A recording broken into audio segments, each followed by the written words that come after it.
unidade misteriosa entre as pessoas que viram Piolim. No Circo Piolim não há só Piolim. Há uma porção de outras coisas e eu vou contar tudo.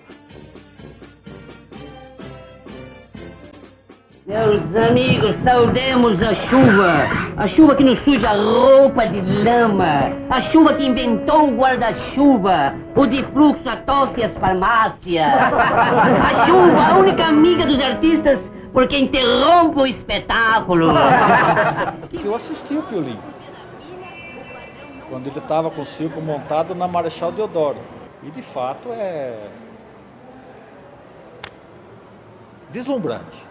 Eu posso dizer que vi por tabela uma vez, eu era muito pequeno, segundo consta nos autos da vida do meu pai. Eu estou falando que eu já estou emocionado, só de pensar em falar do grande Piolim. É um privilégio. E nessa andança toda, a última minha foi com o seu Abelardo. O seu Abelardo Pinto Piolim. Foi uma vida. Uma história muito linda. Eu não tive o prazer de trabalhar com ele não, Mike. Eu via ele... Quem quer saber de circo hoje? Hoje é internet, é computador, é outra cabeça, né? É evolução. Não me lembro se o vi ou se sonhei com ele. Estava como sempre. Chapéu de coco, redondo, com a copa enterrada até as orelhas. Colarinho que daria para o pescoço da família inteira. Jaquetão de um defunto que pesava pelo menos 10 arrobas. Sapatos 84, bico largo e a sua famosa bengala que mais parece um anzol de pescar submarinos. Piolim estava num bar de esquina e esforçava-se por tomar o café sem botar o nariz de rabanete dentro da xícara. Mas aquilo lhe dava um trabalho. Ele usava aqueles colarinhos bem grandes assim, e ele entrava com a cabeça dentro do colarinho, parecia só o colarinho sem a cabeça. Mas ele era muito engraçado. É um carisma incrível com o público. Ele tinha como é que eu chamo isso? Uma empatia, né, com o público que era incrível. Você já ia para o circo pensando no Piolim. Era uma paixão. Nossa Senhora, o povo ovacionava, ficava de pé, aplaudia, gostava demais. Ele não precisava falar nada, só a presença dele todo mundo já caía da gargalhada, né? Como pessoa é excelente, muito, era uma pessoa muito agradável, amigo, eu digo amigo porque ele chegava em mim e batia nas minhas costas e falava assim, hoje eu tenho um amigo. Falei, mas por que você fala isso? Não, porque você se preocupa muito comigo. No ator, na interpretação, no modo como representava, na maleabilidade com o público. Piolim tinha um parceiro, mas o grande parceiro dele era o público. Ele jogava com o público, interpretava para o público. Né? Era um palhaço que primava, aliás, a maioria deles, ou se não a totalidade dos bons palhaços, eles primam pelo fator comunicativo da sua atuação, do seu trabalho, e não pelo fator expressivo. Existe uma pequena e sutil diferença aí. Né? O fator expressivo prevê que o público fique quieto e acomodado na sua cadeira e aprecie. O fator comunicativo não, quer trazer o público para dentro de cena ou levar a cena até o público para que ele participe, para que ele intervenha. Né? Este é o elemento diferencial. Eu não sei como um homem desse foi um senhor de um palhaço de picadeiro, palco picadeiro. E a turma raça, tem muita gente dos antigos que lembra dele até hoje. Tem uns novatos não, as pessoas de novato de agora não sabem nem quem foi Piolim. Né? Fica sabendo pela história, pelos livros, pelos filmes que ele fez. Ele era sério, não era um cara extravasante assim. Você até estranhava, porque ele era uma pessoa que você estava acostumado a ver de menino no palco, aquele jeito e tal. E pessoalmente era uma pessoa assentada. Não sei se é porque ele já estava com aquela depressão de sem o circo, aquela coisa toda. O Largo do Paissandu é o sítio histórico mais importante do circo no Brasil. O primeiro documento que a gente encontra data de 1887, com a temporada do circo Irmãos Carlo, aqui no Paissandu, porque esse é um período em que os circos são montados no centro de São Paulo e o Largo do Paissandu é uma das praças do circo. Esse costume de montar lona aqui, ele vai até 1934, quando a gente encontra a última notícia de uma lona no Paissandu, que é o Circo do Danilo, onde foi fundado o Sindicato dos Artistas, e tem o seu auge na década de 20, com o Circo Alcibíades e com o Piolim. O Piolim tem esse momento, né, da década de 20. A década de 20 a gente encontra documentos, primeiro está o Circo Queirolo aqui, depois vem o Circo Alcibíades. Em 24, 26 vem o Blaise Cendrars e ele, por sinal, se hospeda no Largo do Paissandu e descobre o Piolim e traz os modernistas para conhecê-lo. Ele é um palhaço muito paulistano, né? Tem uma referência muito forte. E os modernistas de 22, especialmente o Oswald de Andrade, a Tarsila do Amaral, o Menalti Del Picchia e o Mário de Andrade, se apaixonaram pelo circo e pelo Piolim, especificamente, pelo circo do Piolim. E eles enxergaram ali, eu acredito, que uma possibilidade de expressão popular e brasileira, como eles gostariam para o modernismo. Ou seja, eles viam naquilo o que o próprio futurismo do Marinetti apontava como uma expressão mais despojada, menos preocupada com os vínculos acadêmicos. Piolim, na verdade, ele não é um fenômeno isolado. Piolim é talvez o mais importante representante do circo brasileiro. E aí tem um momento que Mário fala, quando os modernistas cariocas acusam os paulistas de estarem imitando os europeus, quando eles se voltam para o circo, o Mário fala, não, nosso interesse não é pelo circo, nosso interesse é por Piolim. Ninguém tem culpa se esse artista é genial. Passam a escrever sobre o circo.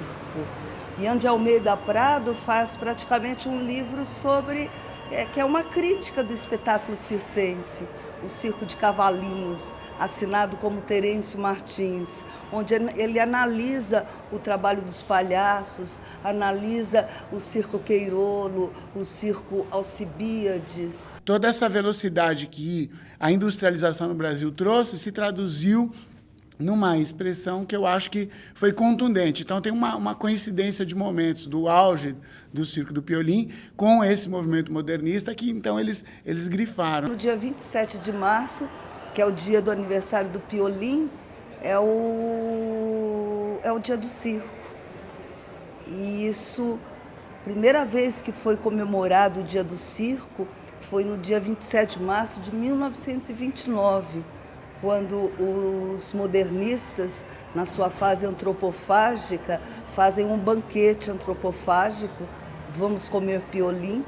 Que foi nos salões de chá da antiga Casa Mapping, que é em frente, é o prédio que é hoje em frente ao Teatro Municipal, que hoje ocupa outra loja de magazines, mas o Mapping era a grande loja de magazine paulistana e onde tinha um salão de chá, um lugar nobre, em que aconteciam esses encontros, digamos, artísticos, sociais, boêmios, e que promoviam encontro entre artistas. Uma grande homenagem, porque partindo de que os antropófagos só comiam seu inimigo quando ele tinha valor para adquirir suas qualidades, comer Piolim num banquete, comer Piolim simbolicamente num banquete, é talvez a maior homenagem que um artista pode receber.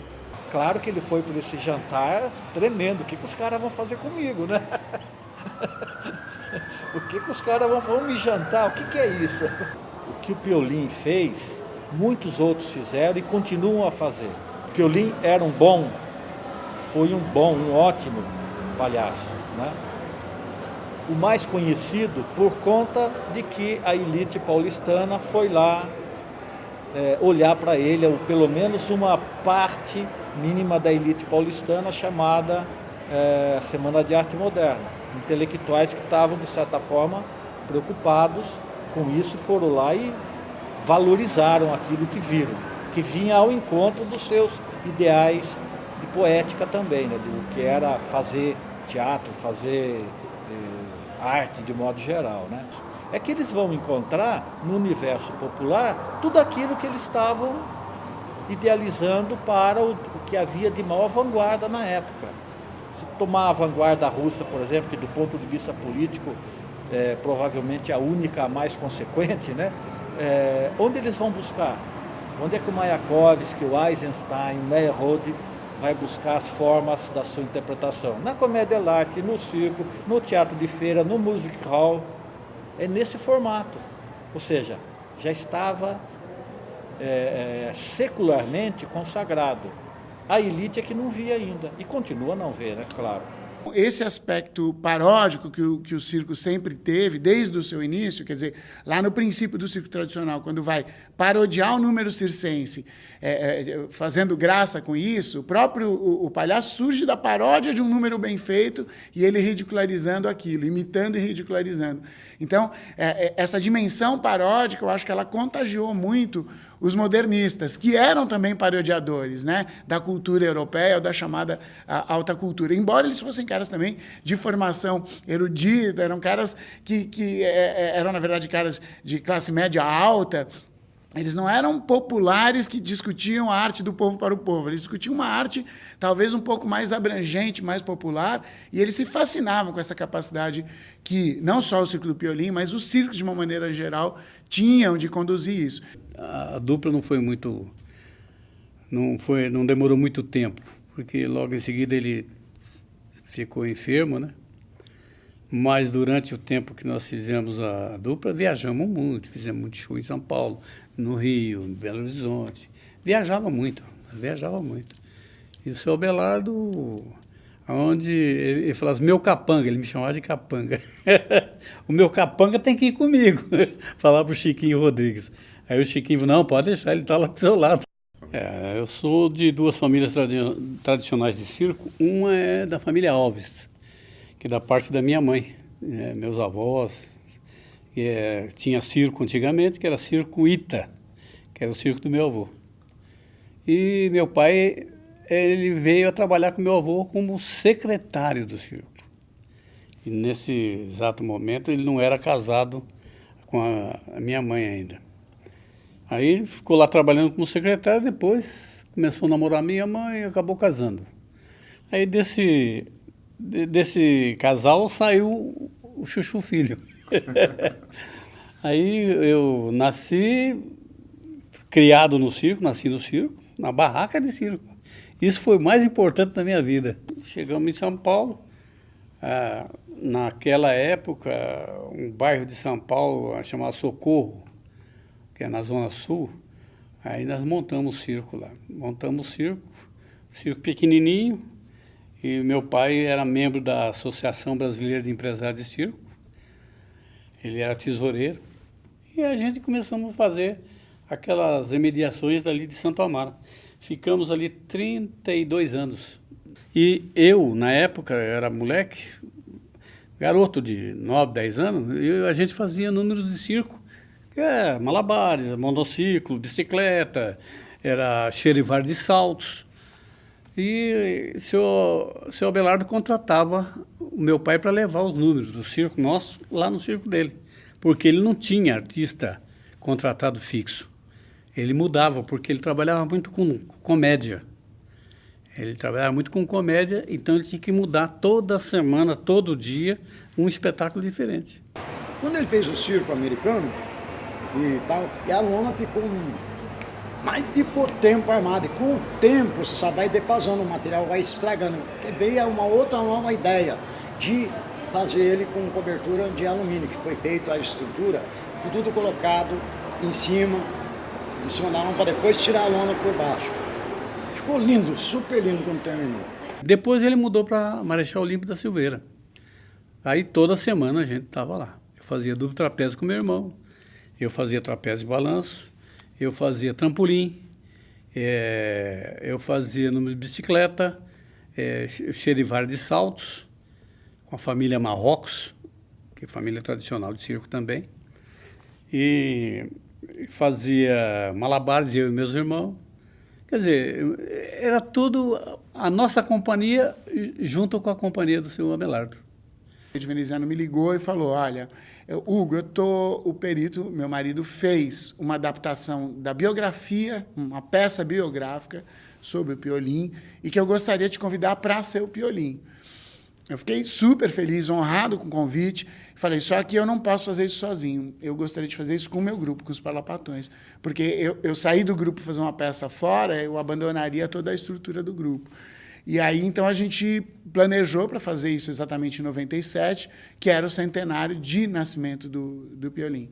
Então, aí que eu pude mergulhar um pouquinho mais na história dele, numa pesquisa tanto teórica quanto prática, e também eu tive a oportunidade de desenvolver o figurino desse espetáculo. Isso foi muito importante para mim na composição do personagem e no entendimento daqueles figurinos, os quais eu procurei reproduzir fielmente. Tanto é que, por exemplo, o tipo de xadrez da roupa dele não se tinha e a gente desenhou esse xadrez no tecido à mão.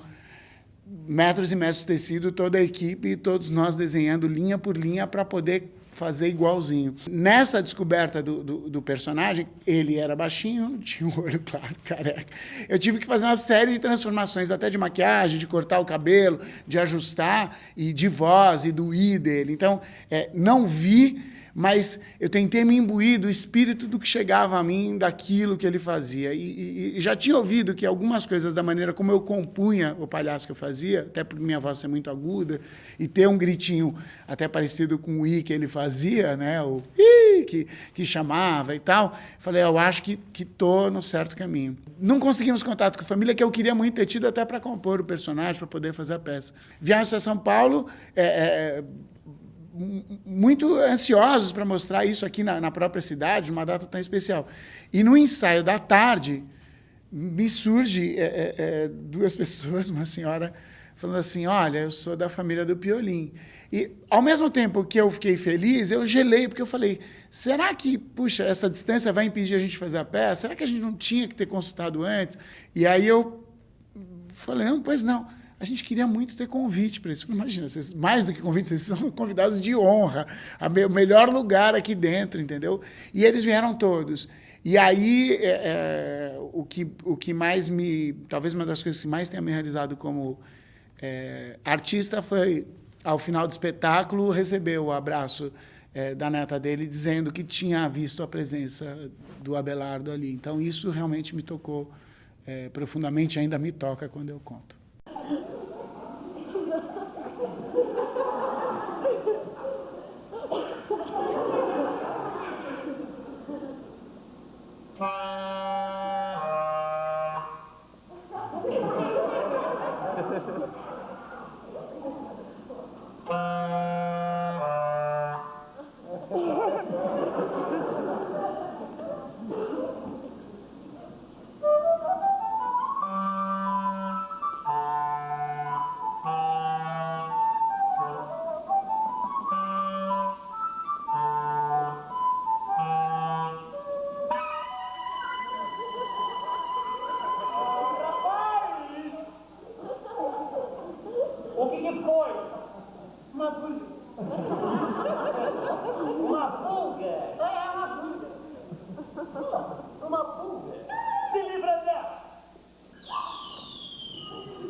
Ele era um circo-teatro muito bonito, muito bonito.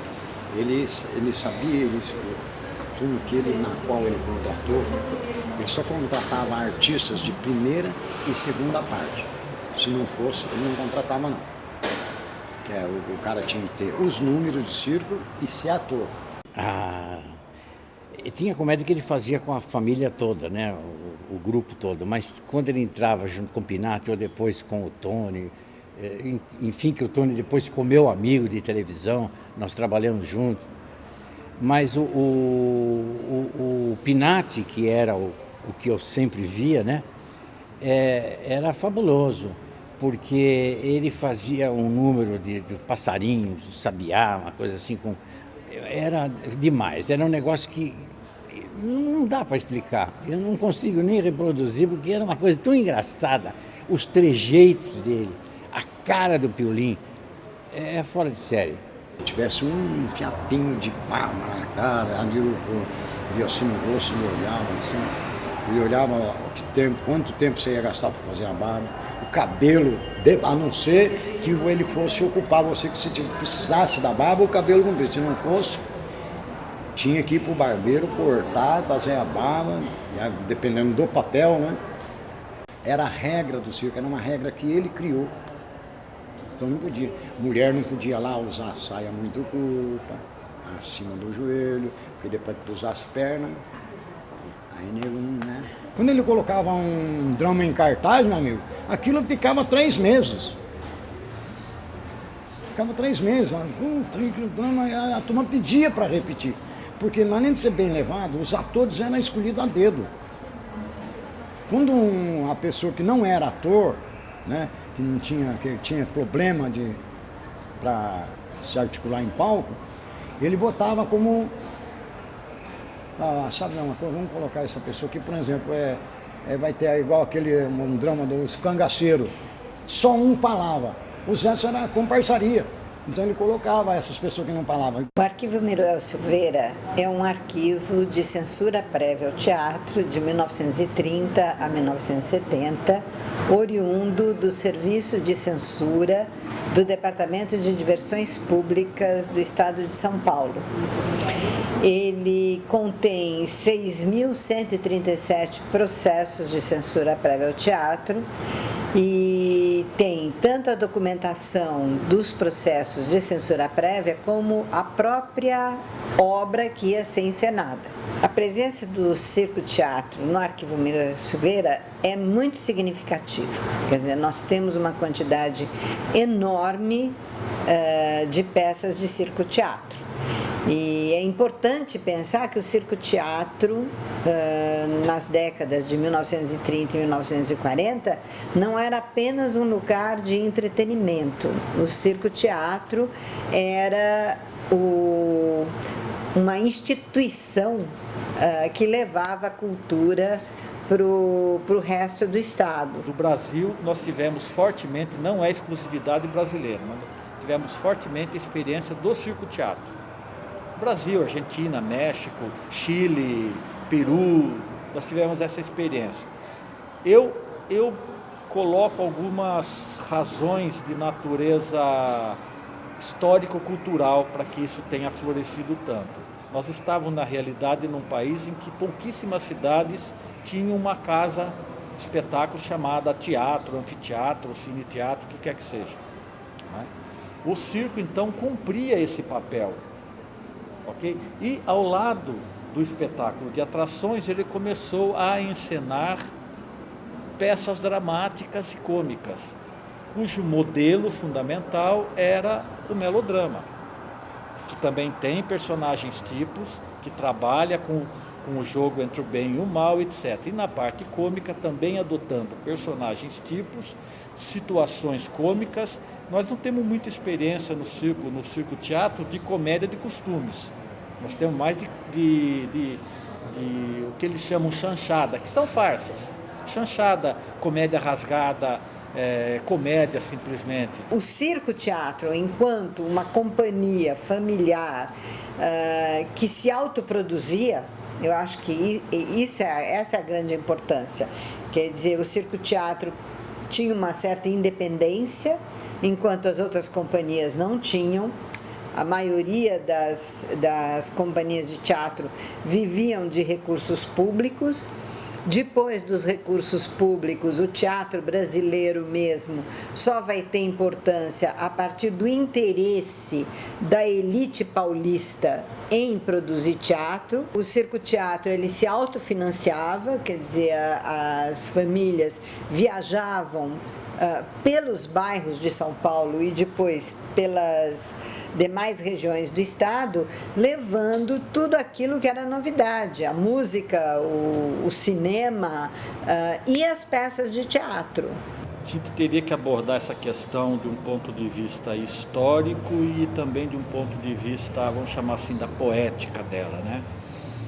Do ponto de vista histórico, ela é herdeira tardia da sociedade do capitalismo comercial em diante e também industrial, de um tipo de comédia de farsas, explicitamente farsas, de uma tradição, farsas populares, cômicas, que se fundam em tipos fixos e que, se você quiser, você vai encontrar desde a Grécia Antiga até os dias atuais.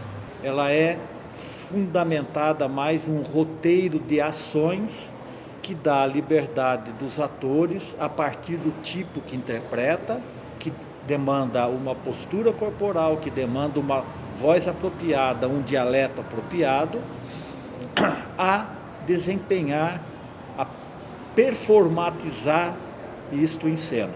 Isso vai aparecer, ainda que de forma um pouco diluída, relida, revista, está presente ainda nisso que nós chamamos a comédia ou farsa dos palhaços, a comédia de picadeiro, etc. Isto é, não há necessidade de uma dramaturgia escrita porque ela é essencialmente mnemônica, ela é participante da cultura oral. Ia representar tal peça, tal obra, que é do conhecimento até do mundo mineral, mas para a censura tinha que apresentar um texto escrito para ter um carimbo liberado ou com cortes ou não liberado, etc. Esses textos eram dados aos censores, que a partir da década de 30 passam a ser censores profissionais, oficiais do governo. Eles então liam a peça e devolviam para o autor com as suas emendas. E depois era feito um ensaio geral com um censor, para o censor, com exclusividade, e aí esse censor ia com uma das cópias, com as mudanças solicitadas, e a companhia de teatro tinha que provar que estava obedecendo às sugestões dos censores. Nós somos um país de larga tradição censória. Então nós tivemos censura antes de ter jornalismo, antes de ter teatro, antes de ter biblioteca, antes de ter universidades. Nós já tínhamos censura, primeiro pelas ordens religiosas, os governos coloniais e depois pela monarquia e finalmente pela república, né? A escrita dela não é algo necessário. O que ela necessita fundamentalmente? De uma característica de um ator, de uma atriz para a improvisação, com base num roteiro muito sólido, improvisação esta que o palhaço, o artista, num jogo cênico com seus parceiros, já de certa maneira, aspas, combina aquilo que será feito. Combinar é a palavra, não é ensaiar. Hoje vai ser a comédia tal, Piolinho e o Zebedeu. Vai ser essa aqui, tudo bem? Tudo bem. Mas na tal passagem nós vamos fazer isso, tá? Naquela outro momento, em vez de, como fizemos na cidade passada, fizemos daquele jeito, hoje nós vamos modificar, vamos incluir tal coisa. Tudo bem? Tudo bem. Vamos para a cena. Aí então ele recupera algo que também é característico da cultura popular. O contraponto entre o sério e o cômico. Entre o trágico e o cômico, entre o risível e o não risível, o chorável, se é que essa expressão existe. Claro que não, e nem quero inventá-la.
E o Piolim tinha circo montado lá na Praça Marechal Deodoro, e eu morava na Avenida Angélica. E meu irmão mais velho era recém-casado com uma moça do interior, e ela adorava circo. E nós íamos frequentemente no circo do Piolim, tanto que acabamos conhecendo a família. Era muito bem armado, era todo forrado a madeira, no chão, você não pisava em chão, era tudo forrado. E era como se fosse um teatro, só que era circo, né? Tinha tudo de circo. Mas era uma coisa bem boa, um belo som, né? Havia o picadeiro, tinha o picadeiro, eles faziam números do picadeiro, havia atrações, e a comedinha que eles faziam com a família, e a entrada deles era esperada, tanto que era praticamente o final. Eu gostava de ver o Piolim se apresentar, a maneira dele, ele tinha umas coisas de voz, que era imperdível, né? E é difícil explicar, porque não tem, só trazendo o Piolim de volta. O nome Piolim me remete às lembranças dos meus pais. Eles que me contavam, né, o que o Piolim significou para a vida deles. Então, assim, o que eu tenho de memória, na realidade, é a memória dos meus pais. Eles me contavam do encanto ou encantamento, né, que o Piolim exercia sobre as pessoas, né, sobre os seus assistentes, né, as pessoas que iam ao circo. Então, como o circo, na época deles, era a única forma de lazer que eles tinham, né, enquanto trabalhadores, a semana toda, então o circo no final de semana era o local onde eles iam para se divertirem. A Avenida Angélica era aquela avenida, morava até o prefeito daquela avenida, perto de casa. Só tinha palacete, só tinha casas grandes, as famílias eram de fazenda. A minha vizinha era fazendeira, o marido dela era prefeito na cidade onde ela tinha fazenda. E eles não ficavam em São Paulo, eles saíam, quem tinha dinheiro saía muito. Eu lembro bem do circo, ele ficava de esquina. Naquela época tinha bonde ainda. E nós tomávamos o bonde quase em frente de casa, a parada do bonde era bem na frente de casa, um pouquinho abaixo. A gente tomava o bonde e ia até lá embaixo da Praça Marechal Deodoro, onde tinha o jardim, e o circo ficava logo ali adiante. Aí a gente ia a pé até o circo. Na volta, voltava de bonde também. Essa classe dominante na época, eles tinham fazenda, eram fazendeiros e tinham uma casa na capital. E era no bairro de Genópolis, que era o bairro da moda, né? Campos Elíseos e Genópolis, e grandes mansões, porque eles tinham assim um gosto muito apurado pela educação europeia. Então eles tentavam de alguma forma reproduzir, né, os palácios europeus na capital paulista, né? Então a região de Genópolis e Pacaembu tinham grandes mansões na época, né, onde moravam os fazendeiros de café, que o café era grande exportação, né, na época. Eram mansões grandes e que tinham os recintos assim para os trabalhadores, para os seus funcionários. E eram casas menores no fundo do quintal. Então lá morava assim, eles tinham muitos trabalhadores, então tinha motorista, cozinheira, alguns tinham mordomo, ou como eles chamavam, governantas, e arrumadeira e copeira, e todos moravam no mesmo local. Os pais da minha mãe eram moradores da fazenda, desses patrões dela, e aí ela veio com 12 anos trabalhar nessa residência, né, nessa casa, e saiu casada. E assim, o vínculo não parou por aí, né? Depois continuou esse vínculo até a morte dela. E meu pai veio trabalhar, ele foi estivador antes de ser motorista, né? Ele foi estivador porque havia a exportação de café e ele trabalhava na lavoura de café. E como ele era troncudinho, forte, né? Então, vamos levá-lo para Santos, né? Para descarregar então os caminhões lá de sacas de café da fazenda. O Piolim me entusiasmou toda a minha infância. Foi um motivo até de viver, porque eu sonhava em ver o Piolim. E tinha dificuldade porque eu morava na freguesia do Ó e o circo estava armado na General Olímpio da Silveira. E eu era pequeno, né? Não podia ir sozinho. Então tinha que ir com das minhas irmãs, depois namorado, aquele negócio, e eles iam, né?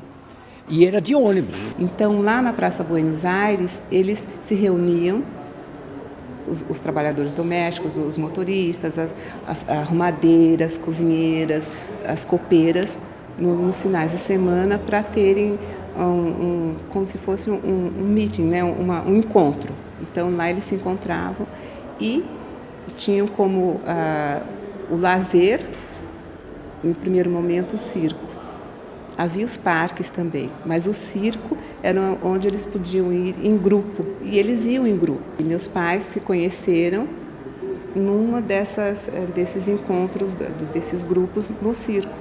Então, o Piolim também foi um tipo de o palhaço casadouro, né? Que aproximava as pessoas, né? E o circo era democrático, porque ia do trabalhador doméstico até os patrões. Então, era um espaço assim democrático, onde não havia a divisão de classes, né? Então, o circo tinha isso também. Tinha diversos números. Inclusive o Anquito, que é sobrinho dele, tinha também um número que ele fazia junto com outro rapaz, chamava Parada de Mão. Era uma ginástica ritma, assim, muito devagar, né? E eu tinha um outro irmão que era solteiro e começou a frequentar o circo também e começou a fazer amizade com o Anquito. O Anquito saía do circo, ele ia para as noites, para as boates, e meu irmão ia junto. Entre 46 e mais ou menos 47 até 50 e pouco, 58 mais ou menos. Eu ia com a minha irmã, antes, quando ela estava namorando, eu ia segurar a vela, né? Senão eu não iria. Mas depois ela casou, a minha irmã ganhou uma entrada, como é que eu chamo isso? Um vale que dava direito, um talão que dava direito a pagar meia.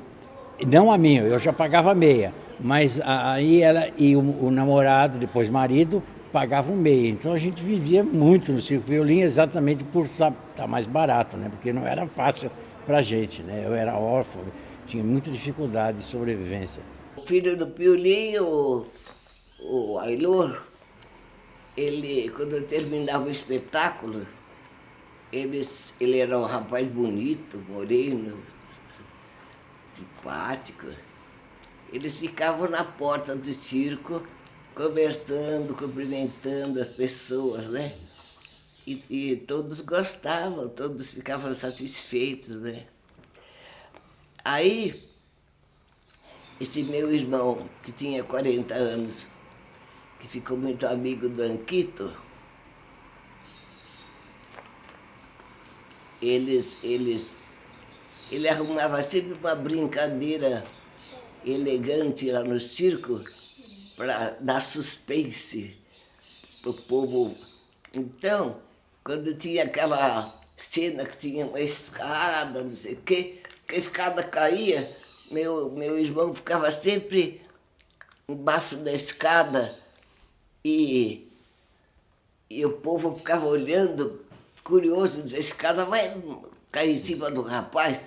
Aí ele se levantava da cadeira, resmungando, ia embora. Eram essas coisas que ele adorava. Meu irmão gostava de fazer essas palhaçadas também, né? Mas eu gostava também. Gostava, ficava de olho no filho do Piolín. Ele era bonitão. E eu, na saída, ficava olhando para ele, ele cumprimentava, ficava toda feliz. Rir, né, da plateia era um riso assim, eu acho que naquela época havia muito mais ingenuidade, né? As pessoas eram mais ingênuas, elas eram mais predispostas, né, a receber, né, os momentos de alegria e compartilhar.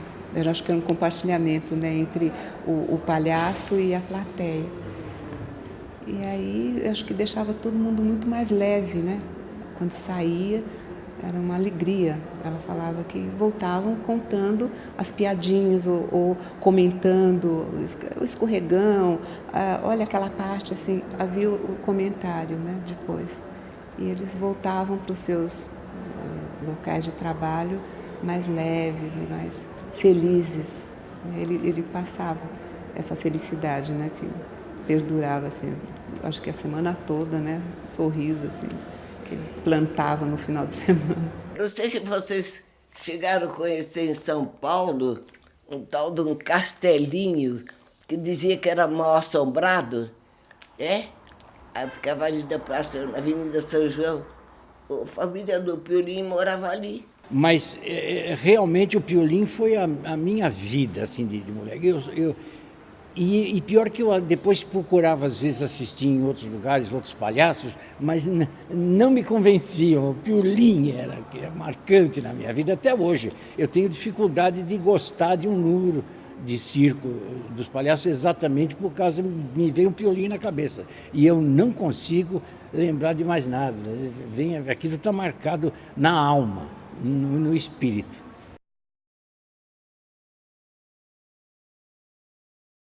E naquela época ele tinha um circo muito bonito, todo de alumínio, todo cercado de alumínio, escritório, era caprichado. Falar a verdade, ele montou um circo de primeiro mundo ali naquela época. E, infelizmente, ele foi obrigado a sair, porque o terreno era do INSS. Aí depois mudou, já não era mais, era particular. Aí começou aquela pressão em cima dele, e ele já estava ali já há mais de 20 anos.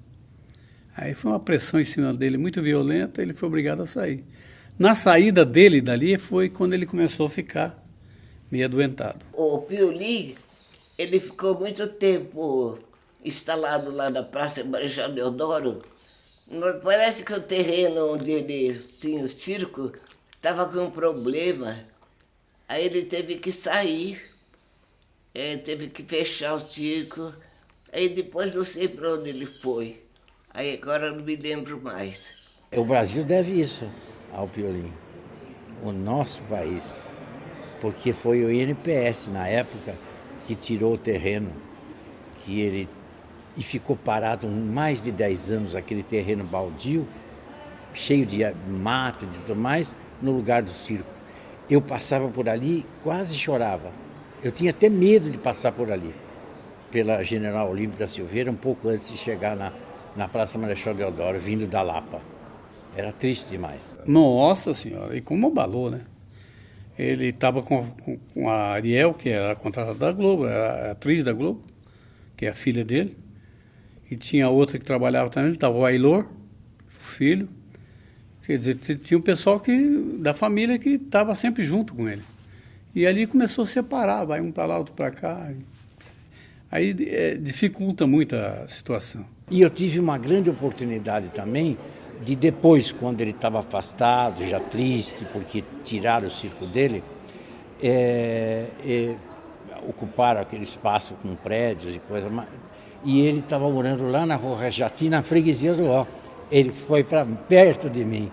E um dia eu pude ficar conversando com ele algumas horas. Ele contou alguma coisa das suas tristezas, das suas desilusões artísticas, né? E dizia que no Brasil não valia a pena ser um grande palhaço, porque não havia amparo. E eu cheguei depois que ele estava fora do circo, aí conversar com ele, que eu descobri que ele estava na freguesia, naquela casinha que era um camarim, né? Eu fui lá e falei com ele. Eu não me lembro o ano, mas foi bem depois. Eu acho que depois de 67, uma coisa assim, quase no fim. Eu achei triste, né? Não era mais aquele Piolim alegre. E uma das descobertas que eu fiz nessa época, exatamente o que me levou também lá e eu fiquei sabendo, exatamente porque eu comecei a trabalhar na televisão e fiz muita amizade com o Anquito. E o Anquito, eu também fui fã do Anquito, né? De cinema. E de repente descobri que ele era sobrinho do Piolim. Nossa, eu já era fã de Piolim maluco e aí ele me falou tal, que o Anquises, irmão do Piolim, era pai dele e tal, e eu fui na casa do Anquito e aí vi fotografias, coisas. Falei, puxa vida, como é que pode, né? O mundo dá uma volta, depois leva de volta. E aí eu fui falar com o Piolim. E graças a Deus eu tive uma amizade muito boa com o seu Abelardo e fui até o finzinho da vida dele, porque ele foi se debilitando, foi ficando doente, teve internado, saiu, voltou para o circo novamente, aí já ficou morando no trailer. A minha mulher dava remédio até na boca dele, um horário certinho, tudo certinho. Então a gente se preocupava muito com ele. Na época o Francisco Rodrigues, que era empresário dele, aí nós fizemos ali a Água Branca, foi montado um circo ali na Água Branca. Foi montado novamente um circo lá no Inhambi. Então, fizemos uma temporada muito grande lá. E depois montamos um circo que era do meu tio, que era casado com a irmã da minha mãe, ali no vão do MASP. E fizemos ali uma temporada de uns 2 meses, quase 3 meses ali. Sucesso absoluto, lotado o circo direto e reto. O pessoal já comprava ingresso antecipado para a semana que vinha. Já não era coisa de você comprar ingresso no dia para o dia, não. 2, 3 dias já estava vendendo ingresso para a semana seguinte. Então o circo era super lotado, sempre cheio. E era um circo de pau fincado. Aquele vão do MASP ali para montar o circo ali, tinha que ser de circo para montar. E a nossa família, que era a família Alves, é que montou. Meu tio Bombinha é que montou esse circo ali de baixo. Em 1972, quando tem o 50º da Semana de Arte Moderna, o Pietro Maria Bardi e a Lina Bo, eles fazem uma grande exposição no MASP, uma exposição comemorativa. O Pietro é muito interessante, ele fala, fiz questão de colocar o circo do Piolim aqui na Paulista, debaixo do MASP, porque para mim, o que o Pietro fala, o Piolim é o artista mais original, é o mais justo da Semana de Arte Moderna. O final, para mim, foi chato, foi triste. Perdi um amigo, perdi um excelente companheiro. Nós tínhamos recebido uns 20 dias antes a filha dele, né, Ariel, Figurinha, que é genro. Nós estávamos lá no circo e eles estiveram lá e estivemos conversando. E ele estava até animadinho, sabe? A gente foi, como é que se diz? Ficando chateado com essa doença dele. E eu fiquei, nossa, rapaz, eu fiquei sem chão. O dia que ele morreu, parece que saiu um pedaço de mim, sabe? Fiquei triste, nossa, não gosto nem de lembrar.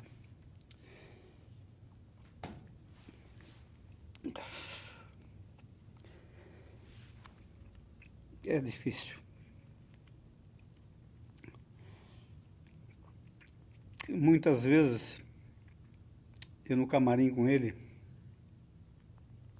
e ele olhava para mim e começava a chorar. E ainda falava, meu capanga, diz que palhaço não chora, mas chora. Palhaço chora também, palhaço é humano. E tem gente que não acredita. Às vezes a gente está fazendo graça num picadeiro, mas com vontade de chorar. E o coração está transbordando de alegria porque está fazendo o povo sorrir, mas com o coração partido. No dia do enterro mesmo, o Pelé esteve junto comigo ali.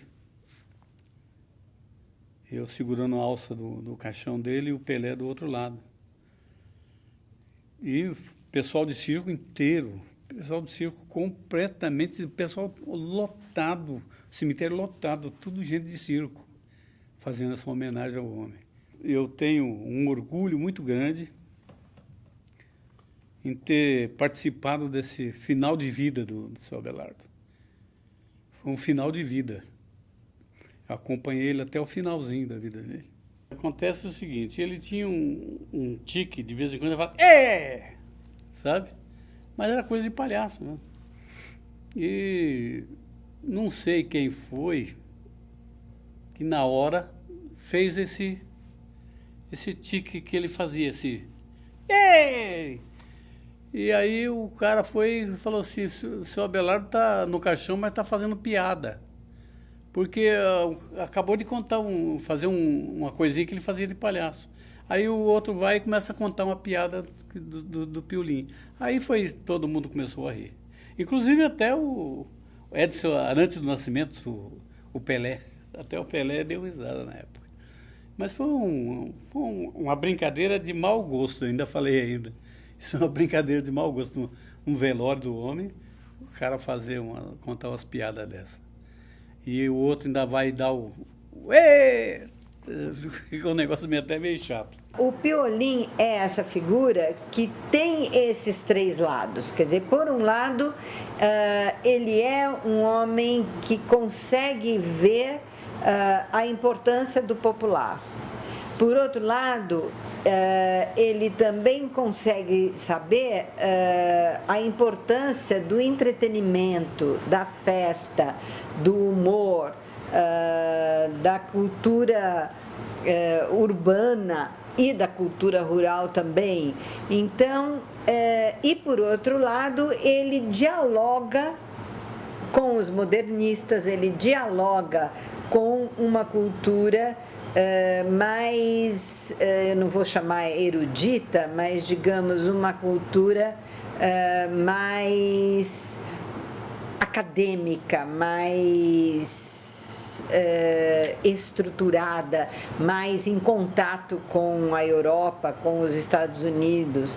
Então, o Piolim, eu acho que a grande importância dele é ele conseguir fazer esse trânsito, promover esse trânsito entre tudo aquilo que era importante na cultura brasileira da sua época. Todo o tempo, este circo-teatro esteve dialogando na comédia de forma paródica com o que acontece no mundo cultural, no cinema, na ópera, na dança, etc. tal. E leva para dentro, deglute aquilo tudo e põe na sua linguagem. Realmente, se a gente for se debruçar sobre a história do teatro, do circo, das artes cênicas na cidade de São Paulo, Piolim ganha uma importância muito grande. Talvez seja o artista mais importante, mais de São Paulo. Essa coisa que ele foram 3, 4 gerações de meninos que Piolim divertiu. Foram ao menos 2 gerações de modernistas, né? E o Piolim acho que é um grande expoente, porque era um grande talento, um empreendedor. Então tem isso também, porque ele não se destacava apenas por ser um grande artista, mas ele tinha o seu próprio circo em Sociedade com Alcibiades, e depois uma série de outros circos, até o circo pavilhão dele lá onde hoje é o Minhocão, né? na General Olímpio da Silveira, mas, de qualquer forma, ele mantinha esse espírito de fazer acontecer além de ser um artista, quer dizer, de empreender, que eu acho que, curiosamente, os palhaços têm. Os palhaços acabam sabendo que tem que ir adiante do que simplesmente sua forma expressiva. Então, essa junção de forças aí que dá para ele um significado muito importante na cidade e, consequentemente, para a cultura brasileira como um todo. Era uma época mágica, a magia do circo, né? A magia era uma coisa de ingenuidade, de pureza. Não digo ingenuidade assim de ser bobo, não, mas de ser puro, de ser aberto para a alegria, para a troca. E isso na minha geração já pegou muito pouco, e a geração dos meus filhos não pegaram nada, sabe? Não teve esse resgate, não teve pessoas preocupadas em estar fazendo esse resgate. A alma do circo é quando eu vi o Piolín, eu vi o circo. Eu via trapézio, eu via tudo que era do circo, tudo que referente ao circo, via comedinhas, via atrações. O Piolín, para mim, era exatamente o circo. Então, se amanhã não tivesse mais lona, não tivesse mais mastro, não tivesse mais palco, só o Piolín, eu estarei vendo o circo.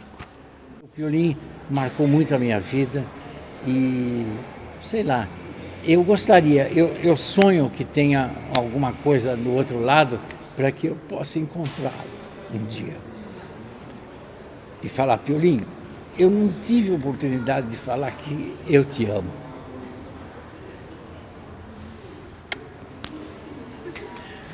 Amanhã tem espetáculo? Tem, senhor!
Se o mundo fosse só de sorrisos, um rei somente teria.